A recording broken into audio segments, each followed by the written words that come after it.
Hi, I'm Angelica and this is my daughter. We're here with Sensory Sumo and just gonna make a really quick and easy Play-Doh recipe, kid style, with my helper here. First found this recipe, kind of pieced it together from reading a bunch of different ones when I noticed my daughter having some sensory needs, some sensory aversions actually. So we just wanted to whip up a quick batch of Play-Doh, and you might have most of these things in your kitchen already. All right, so here we go. First thing, we're gonna pour 1 cup of flour. I'm gonna pour the flour into the pot. This one, flour first. So just 1 cup of flour. Nice work.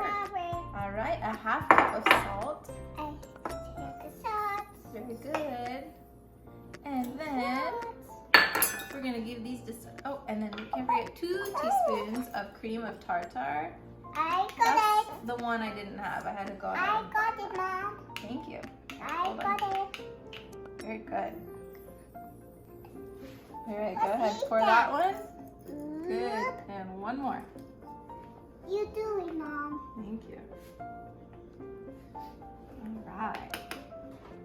And that's color. Yes, we're gonna add the color too. Okay, I see all the colors. can you pour that in? Thank you. All right, now we'll give it a little mix. You wanna help me? How that? Yeah, first we have to mix our dry ingredients real quick. Okay. All right. And that? That's good, yes. And now we're gonna go ahead, we're gonna add 1 cup of water. Can you help me pour that in? Good.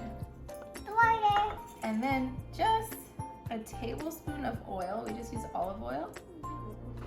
I believe coconut and vegetable oil should work as well. And that. And then, yeah, which color do you want? We've got blue, red, yellow, and green. Red? Do you want to make purple? We'll try to make purple. We'll see what's gonna happen here. So I'll put a couple drops of blue. 1, 2, 3, 4, 5. And can you put in like about 5 drops of red as well? Squeeze a little squeeze, just really slowly. Very slowly. Listen. Nice. Couple more. Woo! Perfect. That should give us some type of purple color. Now we have to mix it up. So that is it. Super easy. And blue too. Well, let's just make purple for now, okay? And we'll make a green batch later. So all we're gonna do is give this a mix, and then we're gonna warm it on like about medium heat until the dough starts to pull away from the outside of the pan.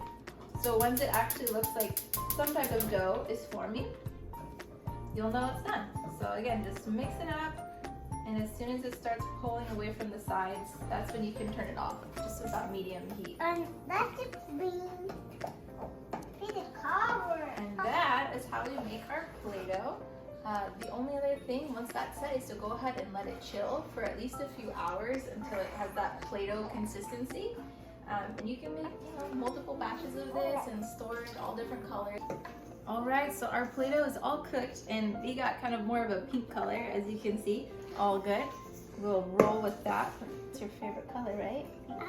Yeah. So my Play-Doh has cooled a little bit. I'm gonna go ahead and add in those couple drops of lavender, just about 2 drops probably to give. You too. Yeah. Oh, hold on, love. Can you help me with the lavender? Here. 2 drops. Ready? Let's count them coming out.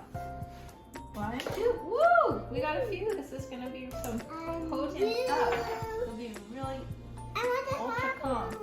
So yeah, we'll put those in the plate. Now I'm just gonna go ahead and knead the Play-Doh, pop it in the fridge for I would say at least an hour. This one is much thicker, that's why I'm thinking it might be a shorter time, but a good measure, definitely a few hours, so you can get that real Play-Doh consistency. But as you can see, it's doing great already. Enjoy.